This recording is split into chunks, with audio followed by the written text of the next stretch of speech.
একটু হলেও ভাবার দরকার ছিল আজকে এই অভিশপ্ত জাতি ইহুদি জাতির ইশারাতে 30 থেকে 40 হাজার মা বোন শিশু বাচ্চা 30 থেকে 40 হাজার আল্লাহর পবিত্র ভূমিতে হত্যার শিকার হলো, ঠিক না বে ঠিক? বিনিয়ামিন নেতানিয়াহু ইহুদির বাচ্চা, এই অভিশপ্ত ইহুদিদের হাতে আমাদের মুসলমানদের রক্ত লেগে আছে।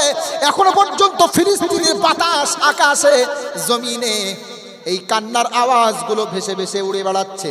আর আমরা মুসলমানরা আজকে সেই ইহুদি খ্রিস্টানদের অনুসরণ করে আল্লাহর নবীর কলিজায় আঘাত দিয়েছি, ঠিক না বে ঠিক? যাদের হাতে আমাদের রক্ত লেগে আছে, যাদের হাতে আমাদের মা বোনদের রক্ত লেগে আছে, তাদের অনুসরণ করতে লজ্জা করে না? Jeans pant, tight fit jeans pant এরপরে ছেঁড়া থাকবে, এগুলো পরতে লজ্জা করে না? তাদের অনুসরণ করছেন, তাদের হাতে রক্ত লেগে আছে, মুসলমানদের রক্ত। আমার আপনার নবীকে স্বপ্নের ভিতরে দেখা যায়, এটা বিশ্বাস করেন তো? বুখারী শরীফ প্রথম খণ্ডে একটা হাদিস আছে, এই হাদিসটা শোনার পরে আশা করি আমাদের একটু খুশি লাগবে। মান রাআনি ফিল মানামি ফাকাদ রাআনি ফাইন্না শাইতানা লা ইয়াতামাসসালু বি।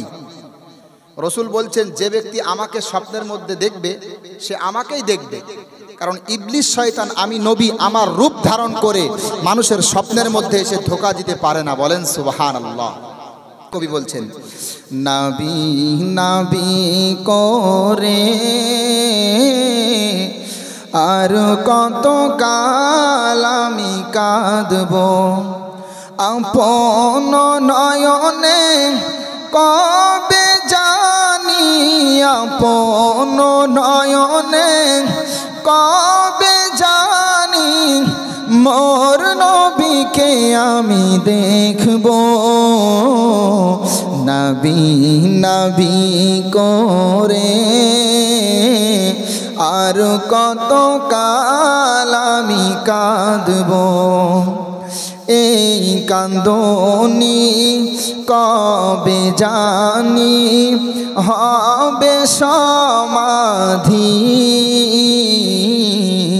কেঁদে কেঁদে বুকের মাঝে হয়েছে নদী, সেই নদী কেঁদে বলে, সেই নদী কেঁদে বলে সাগর বানাবো। নবী নবী করে আর কত কাল আমি কাঁদবো। নবীর শানে নাচ শুনতে ভালো লাগে তো আপনাদের? আল্লাহ রসুল সাল্লাল্লাহু আলাইহি ওয়াসাল্লামের শানে নাচ করলে আমাদের অন্তরটাও শীতল হয়ে যায়।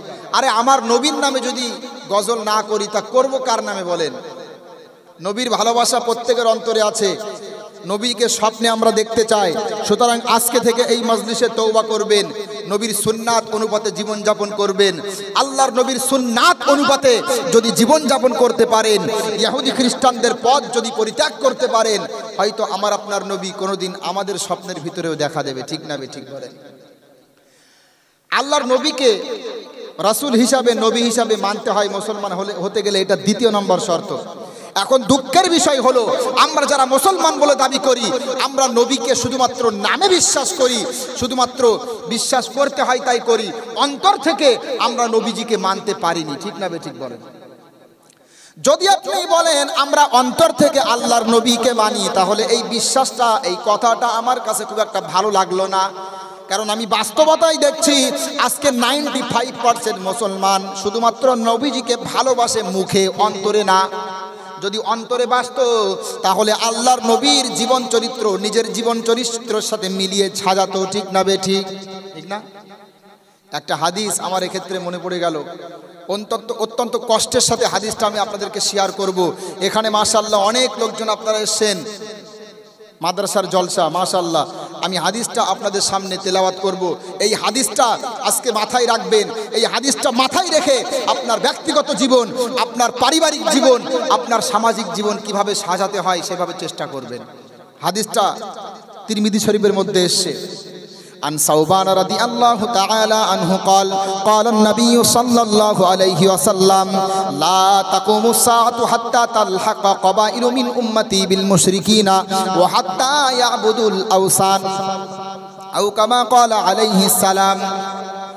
হযরত সাওবান রাদিয়াল্লাহু তাআলা আনহু থেকে বর্ণিত বিশ্বনবী মুহাম্মদ সাল্লাল্লাহু আলাইহি ওয়াসাল্লাম বলেন, ততক্ষণ পর্যন্ত কিয়ামত হবে না, উম্মতেরা তোমরা শোনো, ততক্ষণ পর্যন্ত কিয়ামত হবে না যতক্ষণ পর্যন্ত না আমার উম্মতের একটা দল এরা মুশরিকদের নাই কর্মকাণ্ড না করবে, ততক্ষণ পর্যন্ত কিয়ামত হবে না। বিশ্বাস করেন এই হাদিসটা বর্তমানে এই একাবিংশ শতাব্দীতে এই হাদিসটা আমরা বাস্তবতার সাথে মিল দেখতে পারছি। অন্য হাদিসের মধ্যে আছে ততক্ষণ পর্যন্ত কিয়ামত হবে না, ততক্ষণ পর্যন্ত কিয়ামত হবে না যতক্ষণ পর্যন্ত না আমার উম্মতের একটা দল তারা ইহুদি খ্রিস্টানদের নাই কর্মকাণ্ড না করবে। এটাও মিলে গিয়েছে। আজকে আমাদের মাথা থেকে পা পর্যন্ত, সকাল থেকে সন্ধ্যা পর্যন্ত সমাজের রন্ধ্রে রন্ধ্রে মুহাম্মদ সাল্লাল্লাহু আলাইহি ওয়াসাল্লামের তরিকা ছেড়ে দিয়ে ইহুদি খ্রিস্টানদের রীতিনীতি ঢুকে গিয়েছে, ঠিক না বেঠিক? মাথা থেকে শুরু করেন, মাথা থেকে পা পর্যন্ত দেখিয়ে দিচ্ছি আপনাদেরকে। প্রথমে আসেন মাথার চুলের কাটিং কেমন হবে? শামাইলুত তিরমিজির মধ্যে স্পষ্ট হাদিস উল্লেখ রয়েছে। চুলের কাটিং হবে 4 রকম। কয় রকম?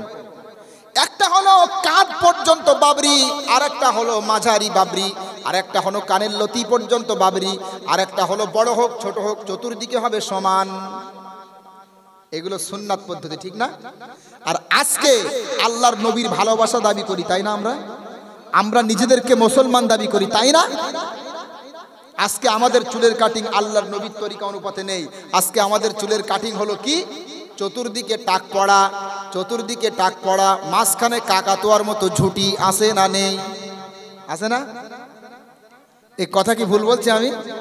চুলের কাটিং দিয়েছে, এখান থেকে আবার ওই যে ট্রেনের পাটির মতো দাগ দেয়। আছে না নেই বলেন? বিশ্বাস করেন মুসলমান, আল্লাহর নবী জানিয়েছেন মান তাশাব্বাহা বিকওমিন ফাহুয়া মিনহুম, যেই ব্যক্তি যাদের সাদৃশ্যতা অবলম্বন করবে কিয়ামতের দিন তার সাথে তার হাসর হবে। আপনি কেমন ভালোবাসেন, আপনার নবীর প্রতি কেমন শ্রদ্ধা রয়েছে, কেমন ভালোবাসা রয়েছে, যে ভালোবাসা আপনাকে নবীর অনুসরণ করতে শেখালো না। আমার নবী চুল কেটেছিলেন এমন ভাবে, আর আপনি কাটছেন ইহুদি খ্রিস্টানদের মতো। আজকে এখানে যারা উপস্থিত হয়েছেন তাদেরকে বলছি, এখানে তো সব মাশাআল্লাহ বেশিরভাগ সব মুরব্বী। আপনাদের সন্তান সন্ততি যারা বাড়িতে আছে, ছোট বাচ্চা, তাদেরকে ছোটবেলা থেকেই প্রশিক্ষণ দেন তারা যেন ইহুদি খ্রিস্টানদের অনুসরণ না করে, দয়ার নবী মুস্তাফা সাল্লাল্লাহু আলাইহি ওয়াসাল্লামের অনুসরণ করে চলে। প্রশিক্ষণ দিবেন তো? ইনশাআল্লাহ দিবেন তো। এরপরে আসেন পোশাক আশাকের ক্ষেত্রে। পোশাকের ক্ষেত্রে ইসলাম আমাদেরকে বলে ঢিলে ঢালা পোশাক হবে, সুন্নতি লেবাস হবে। কিন্তু আজকে আমাদের পোশাকটা লক্ষ্য করেন, আজকে অধিকাংশ যুবকদের পোশাক হলো টাইট ফিট জিন্স প্যান্ট, ঠিক না বেঠিক? আছে না? Tight jeans pant. শুধু এই না, টাইট জিন্স প্যান্ট এতটুকু না, ইহুদি খ্রিস্টানদের চক্রান্ত কত কঠিন দেখেন। ওরা যদি আমাদেরকে বলতো নাভি থেকে নিয়ে হাঁটু পর্যন্ত আগলা করতে, আমরা কখনো করতাম না, কারণ নাভি থেকে হাঁটু পর্যন্ত ঢেকে রাখা এটা কি বলেন তো? ফরজ, ঠিক না? নাভি থেকে হাঁটুর মধ্যে কোনো জায়গা যদি আলগা থাকে আর লোকের নজরে আসে, লোকে দেখতে পারে, তাহলে এটা হারাম না জায়েজ? হারাম না? অবশ্যই হারাম। ইহুদি খ্রিস্টানদের কত সূক্ষ্ম চক্রান্ত মুসলমানদের ঈমান নষ্ট করার জন্য, মুসলমানদেরকে হারাম কাজের মধ্যে লিপ্ত করার জন্য, ফ্যাশনের নামে, স্টাইলের নামে আজকে আমাদের পরিধেয় পোশাকটাও ছিঁড়ে ফেলেছে, ঠিক না বেঠিক? প্রথমে ওই যে জিন্স প্যান্ট এগুলো দেখতাম এখানে ছেঁড়া থাকতো, এখানে ছেঁড়া, ওখান থেকে উঠতে উঠতে এখানে এসছে, ওখান থেকে উঠতে উঠতে এখানে এসছে, এরপরে এই জায়গাতে চলে এসছে। জানি না এরপরে কোন জায়গা ছিঁড়ে দেবে। মেয়েরাও পড়ছে। আচ্ছা বলেন তো, নাভি থেকে হাঁটু পর্যন্ত ঢাকা যদি ফরজ হয়, এই জায়গাটা যাদের আগলা আছে, আলগা আছে, এটা কি জায়েজ না হারাম? ও যুবক, আমার আপনাকে জাহান্নামের দিকে ঠেলে দিচ্ছে এই ইহুদি খ্রিস্টানের বাচ্চারা। আমি আপনি বুঝতেও পারছি না। একটু হলেও ভাবার দরকার ছিল। আজকে এই অভিশপ্ত জাতি ইহুদি জাতির ইশারাতে 30 থেকে 40 হাজার মা বোন শিশু বাচ্চা 30 থেকে 40 হাজার আল্লাহর পবিত্র ভূমিতে হত্যার শিকার হলো, ঠিক না বে ঠিক? বিনিয়ামিন নেতানিয়াহু ইহুদির বাচ্চা, এই অভিশপ্ত ইহুদিদের হাতে আমাদের মুসলমানদের রক্ত লেগে আছে। এখনো পর্যন্ত ফিলিস্তিনের বাতাস আকাশে জমিনে এই কান্নার আওয়াজগুলো ভেসে ভেসে উড়ে বেড়াচ্ছে। আর আমরা মুসলমানরা আজকে সেই ইহুদি খ্রিস্টানদের অনুসরণ করে আল্লাহর নবীর কলিজায় আঘাত দিয়েছি, ঠিক না বে ঠিক? যাদের হাতে আমাদের রক্ত লেগে আছে, যাদের হাতে আমাদের মা বোনদের রক্ত লেগে আছে, তাদের অনুসরণ করতে লজ্জা করে না? Jeans pant, tight fit jeans pant এরপরে ছেঁড়া থাকবে, এগুলো পরতে লজ্জা করে না? তাদের অনুসরণ করছেন, তাদের হাতে রক্ত লেগে আছে, মুসলমানদের রক্ত, ঠিক না বে ঠিক বলেন? পবিত্র জমিন তারা অপবিত্র করে ছাড়লো। ফিলিস্তিনের জমিন, বাইতুল মুকাদ্দাসের জমিন, মসজিদুল আকসা, এগুলো কি পবিত্র নয়? এগুলো কি পবিত্র জমিন নয়? অধিকাংশ নবীদের জন্মস্থান এই ফিলিস্তিনের জমিন, ঠিক না বে ঠিক বলেন? আর আজকে এটাকে অপবিত্র করছে ইহুদি জাতিরা।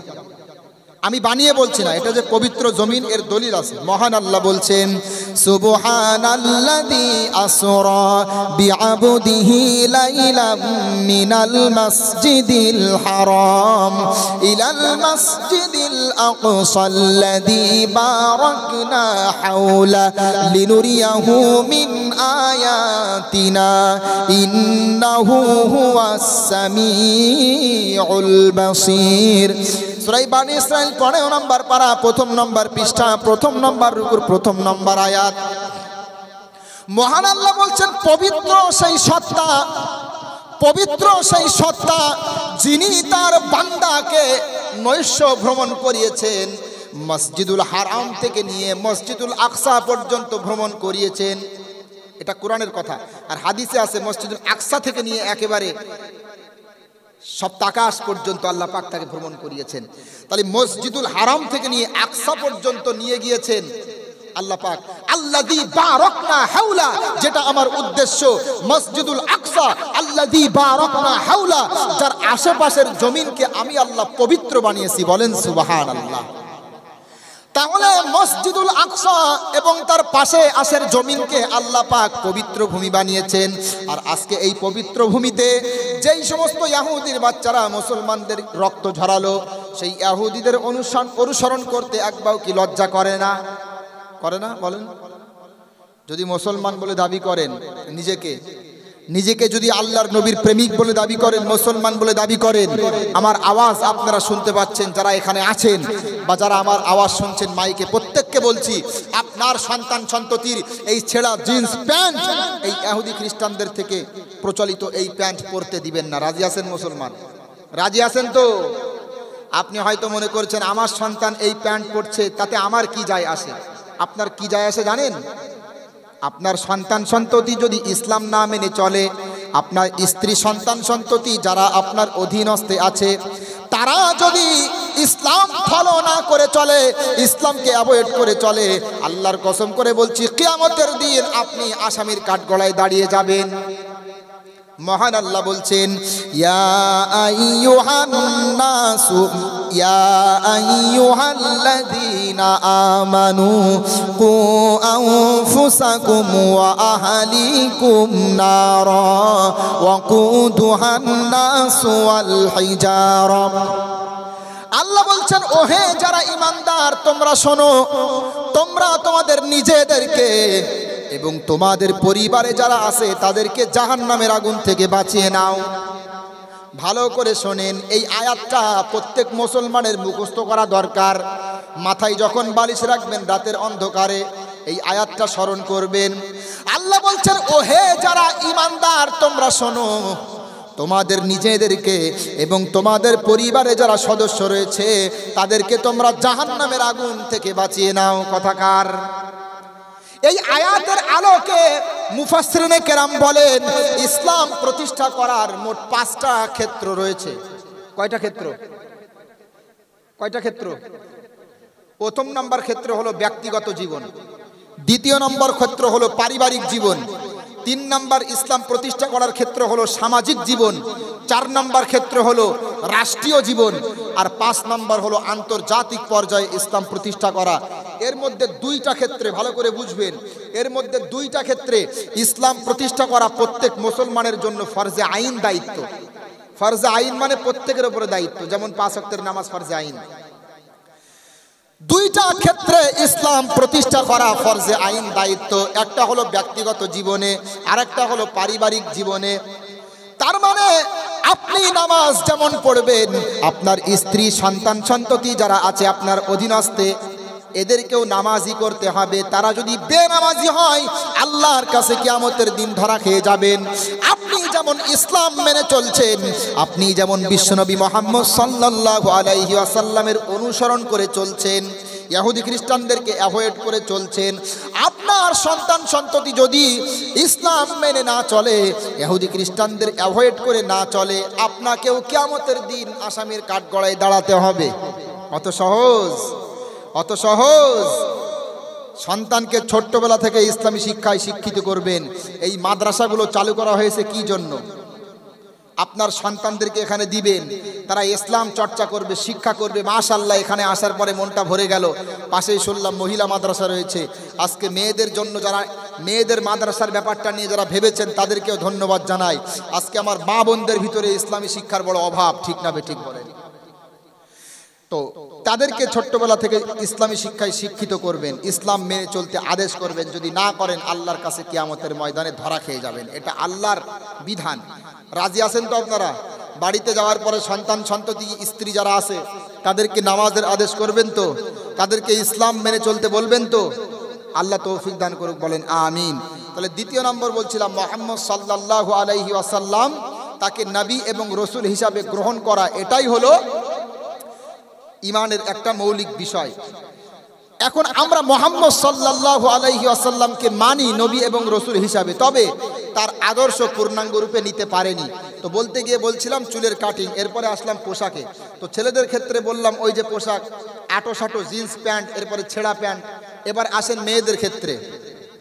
মেয়েদের ক্ষেত্রে ঢিলে ঢালা পোশাক হবে, ইসলামী পোশাক হবে। যেমন বোরকা, বোরকা না হলে চুড়িদার হলেও হাতা লম্বা হবে, সারা শরীরটা ঢেকে রাখতে হবে, হেজাব করতে হবে, মাথার চুল আলগা করা যাবে না। এগুলো ইসলামের বিধান, ঠিক না বেঠিক? কিন্তু আজকে মুসলমানের মেয়ে হয়ে অধিকাংশ মুসলমানের মেয়েরা তারা এমন পোশাক পরে পিছন দিক থেকে তাকালে পুরা পিঠ দেখা যায়, আছে না নেই? হাতগুলো খোলা থাকে, মাথার চুল আগলা থাকে। কথা কি বানিয়ে বলছি? আমি বলছি মুসলমানের মেয়ে হয়ে মাথার চুল আলগা করে দিয়ে, মুসলমানের মেয়ে, তার মানে মুসলমান বলতে কারা? আমরা, মানে আমাদের মেয়ে যারা আছে, আমাদের মেয়েরা মাথার চুল আলগা করে দিয়ে বাজারে ঘরে আসে না নেই? এমন আছে না? সাবধান, মাথার চুল আলগা করে পরপুরুষের সামনে যাওয়া, মাথার চুল আলগা করে দিয়ে বাজারে যাওয়া মেয়েদের জন্য হারাম। মনে থাকবে কি বললাম? এখন এক্ষেত্রে আপনারা অনেকেই বলবেন, হুজুর তাহলে অমুসলিম ভাই বোনেরা তারা তো উল্টাপাল্টা ছোটোখাটো পোশাক পরে রাস্তাঘাটে ঘুরবে, তাহলে আমাদের চোখের হেফাজত কিভাবে হবে? এটা অনেক যুবক আমাদেরকে বলে। আপনি রাস্তাঘাটে চলবেন, নামাজি ব্যক্তি, কিন্তু হঠাৎ করে আপনার সামনে একটা অর্ধলঙ্গ পোশাক, ছোটোখাটো পোশাকের নারী আপনার সামনে চলে আসবে, ঠিক না বেঠিক? এখন আপনাকে নিয়ন্ত্রণ করতে হবে। দুনিয়াটা তাদের জন্য জান্নাত, তারা যা ইচ্ছা তাই করতে পারে, কিন্তু আমি আপনি মুসলমান যা ইচ্ছা তাই করতে পারি না। আমাদেরকে কন্ট্রোল করতে হবে, আমাদেরকে নিয়ন্ত্রণ করতে হবে। এক্ষেত্রে আল্লাহর একটা আদেশ আমাদেরকে স্মরণ করতে হবে। মহান আল্লাহ বলছেন, কুল্লিল মুমিনিনা ইয়াগুদ্দু মিন আবসারিহিম ওয়া ইয়াহফাযু ফুরুজাহুম যালিকা আযকা লাহুম। সূরা মুমিন, সূরা নূর 18 নম্বর পারা 12 নম্বর পৃষ্ঠা 4 নম্বর রুকুর 30 নম্বর আয়াত। মহান আল্লাহ বলছেন, হে নবী, আপনি আপনার উম্মতের পুরুষ যারা আছে তাদেরকে বলে দেন, আপনার উম্মতের পুরুষ যারা আছে তাদেরকে বলে দেন, তারা যখন রাস্তাঘাটে চলাফেরা করবে যেন দৃষ্টি অবনত রাখে, নিচের দিকে তাকিয়ে চলে, দৃষ্টি অবনত রাখে। কথাকার এখন দৃষ্টি অবনত রেখে চলতে হয়। এটাই হলো কোরআনের বিধান। কিন্তু আমরা একটা ভুল বুঝেছি, আমাদের সমাজে একটা ভুল কথা ছড়িয়ে আছে। অনেকে মনে করে যে মেয়েদেরকে একবার দেখা জায়েজ। কি বলে বলেন? বলে যে একবার দেখা জায়েজ, একবার দেখা জায়েজ। এটা সত্য কথা না। সত্য কথা হলো যদি চোখ পড়ে যায়, যদি চোখ পড়ে যায় সঙ্গে সঙ্গে চোখ ফিরিয়ে নিবেন। ওই যে চোখ পড়ে যাওয়ার সঙ্গে সঙ্গে একটুখানি দেখে ফেললেন, এটা মাফ আছে। এটা কি আছে বলেন? মাফ আছে। এর মানে এই নয় যে একবার দেখা জায়েজ। আপনি ইচ্ছা করে দেখবেন একবার। আবার অনেকে কি বলে জানেন, যে একবার যখন দেখা জায়েজ, একবার তাকাবো তো 5 মিনিট তাকিয়ে থাকবো একবারে। এক পলক যখন জায়েজ, তো একবার পলক দেব তো 5 মিনিট তাকিয়ে থাকবো। চিন্তা করছেন? না না, আপনি ইচ্ছা করে কোনো পরনারীর দিকে তাকিয়ে থাকতে পারবেন না। একান্ত প্রয়োজন হলে দুই একটা কথা তার সাথে বলতে পারেন, যদি একান্ত প্রয়োজন হয়, শরীয়ত সম্মত হয়। তাছাড়া তার সাথে অনর্থক কথা বলবেন, তার চেহারার দিকে তাকিয়ে থাকবেন, জায়েজ নেই। আল্লাহর ভয় অন্তরের মধ্যে রাখবেন। আল্লাহর ভয় যদি অন্তরের মধ্যে থাকে, মুসলমান এগুলো থেকে বাঁচা যাবে। আজকে আমার যুবক ভাইদেরকে বলছি, এরা ফেসবুকের মধ্যে ঢুকে, এরা ইউটিউবের মধ্যে ঢুকে ভিডিও দেখছে, ছোট্ট ছোট্ট শর্ট ভিডিও দেখছে। ছোটোখাটো পোশাকের নারীরা ছোটোখাটো পোশাক পরে শরীরগুলো আলগা করে দিয়ে আজকে টিকটক ভিডিও তৈরি করছে, ফানি ভিডিও তৈরি করছে। আর আমাদের যুবক যুবতীরা দেখে দেখে সময় নষ্ট করছে। ঠিক না বে ঠিক বলেন? এগুলো চোখের জেনা, এগুলো চোখের জেনা, এগুলো চোখের জেনা। আর অন্তরের জেনা তো হয়েই চলবে। একটা পরপুরুষের দিকে, একটা পরনারীর দিকে আপনি তাকাবেন খারাপ দৃষ্টি দিয়ে, অন্তরের জিনা হবে না? হবে না বলেন? এজন্য অন্তরকে প্রচ্ছন্ন করতে গেলে অন্তরে আল্লাহর ভয় রাখবেন। আল্লাহর ভয় যদি অন্তরে থাকে, আল্লাহর ভয় যদি অন্তরে থাকে, এ সকল গুনাহ থেকে বেঁচে থাকা সম্ভব। এজন্য কবি কত সুন্দর কথা বলছেন, তোমার বুকে রাখো আল্লাহরই ভয়, আসবে না কোনো দিন কোনো পরাজয়, আসবে না কোনো দিন কোনো পরাজয়। তোমার বুকে রাখো আল্লাহরই ভয়, আসবে না কোনো দিন কোনো পরাজয়, আসবে না কোনো দিন কোনো পরাজয়। ঠিক না বে ঠিক? এই অন্তরে যদি আল্লাহর ভয় রাখেন, একটা যুবক মনে করেন নির্জন প্রান্তে আছে, ও মনে মনে করছে আমাকে কেউ দেখছে না, এজন্য অশ্লীল ভিডিও দেখছে, পর্নোগ্রাফি দেখছে, বা মনে করেন সিনেমা সিরিয়াল দেখছে। ওর একবার হলেও ভাবার দরকার, আমাকে দুনিয়ার কোনো মানুষ দেখছে না, কিন্তু দেখছে কে? আল্লাহ। এই জন্য বলছে আল্লাহর ভয়।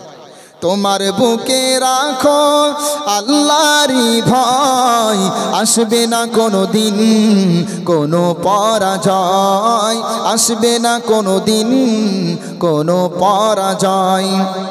আল্লাহর বিধান মতে কোরআন হাদিস হতে চালাও জীবন তোমার, পাবে মদদ খোদার।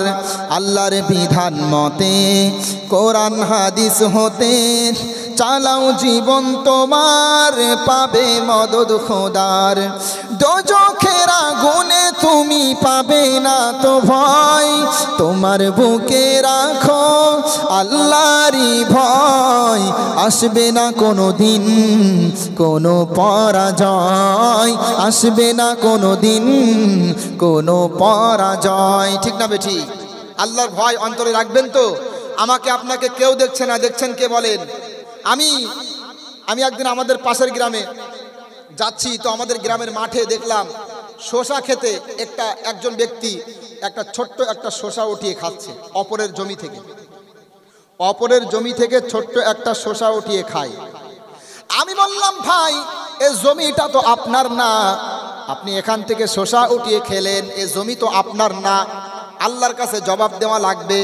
তখন বলছে, হুজুর একটুখানি শসা, অল্প একটু শসা, এতটুকু শসা আমি উঠিয়ে খেলাম, এর জন্য কি আল্লাহর কাছে জবাব দেওয়া লাগবে? এটা তো ছোটখাটো বিষয়। আমি বললাম, না, আমাদের যে হকগুলো আদায় করতে হয়, দুইটা হক রয়েছে। একটা হলো আল্লাহর হক, যেমন নামাজ আদায় করা, রমজান মাসের রোজা আদায় করা, এগুলো আল্লাহর হক। আল্লাহর হক যদি কেউ নষ্ট করে, আল্লাহর কাছে তওবা করলে ক্ষমা করবে, আল্লাহর কাছে কান্না করলে আল্লাহ ক্ষমা করবে। কিন্তু বান্দার হক যদি এক পয়সা ফাঁকি দেয়, আল্লাহর কাছে কিয়ামত পর্যন্ত কান্না করলেও আল্লাহ ক্ষমা করবে না। ঠিক না বে ঠিক? আপনি যেই জমির মালিকের শোষা উঠিয়ে খাচ্ছেন, এই শোষাটা তো আল্লাহর হক না, এটা বান্দার হক, ঠিক না বে ঠিক? বান্দার হক। শোষা কেন, ছোট্ট একটা লঙ্কা যদি উঠিয়ে খান সেটাও কিয়ামতে দেখানো হবে। এখন এই কথা বললে আবার অনেকে বলে, হুজুর আমি যা কিছু করেছি কিয়ামতে দেখানো হবে, এটা কিভাবে সম্ভব? আমি কবে একটা শোষা খেয়েছি, এটাও কি কিয়ামতে দেখানো হবে? এত কিছু কি মনে থাকে নাকি? তাই চিন্তা করেছেন? নারে মুসলমান, একটু হলেও ভাববেন। আল্লাহ আমাদের অত্যন্ত, আল্লাহ পাকের জ্ঞানের তুলনায় আমরা যারা বান্দা আছি, আমাদের জ্ঞান কি সিন্ধুর এক বিন্দু? একেবারে কম না? আল্লাহর জ্ঞানের তুলনায় আমাদের জ্ঞানটা অতি নগণ্য না? আমাদের এই নগণ্য জ্ঞানে যদি আমরা ঘন্টার পর ঘন্টা ভিডিও ফেসবুকে সংরক্ষণ করতে পারি, ইউটিউবে সংরক্ষণ করতে পারি, তাহলে আমার আপনার আল্লাহ যিনি সৃষ্টিকর্তা, যিনি জ্ঞানের মালিক, সেই আল্লাহ কি এ সব কিছু ভিডিওর মতো সংরক্ষণ করে রাখতে পারবেন না? পারবেন না? পারবেন না? অবশ্যই পারবেন। মহান আল্লাহ বলছেন, ফামাইয়া আমাল মিসকালা যাররাতিন খায়রান ইয়ারা ওয়া মাইয়া আমাল মিসকালা যাররাতিন শাররান ইয়ারা। আল্লাহ বলছেন, কেউ যদি অনুপরিমাণ গুনাহের কাজ করে, সওয়াবের কাজ করে, আমি আল্লাহ কিয়ামতের দিন দেখিয়ে দেব। আর কেউ যদি অনুপরিমাণ গুনাহের কাজ করে, আমি আল্লাহ কিয়ামতের দিন সেটাও দেখিয়ে দেব। কথা কার? গুনাহ করা যাবে না, সওয়াবের কাজ করতে হবে। নবীজি মুহাম্মদ সাল্লাল্লাহু আলাইহি ওয়াসাল্লামের অনুসরণে আমাদের পোশাকগুলো আল্লাহ পরার তৌফিক দান করুক, বলেন আমিন।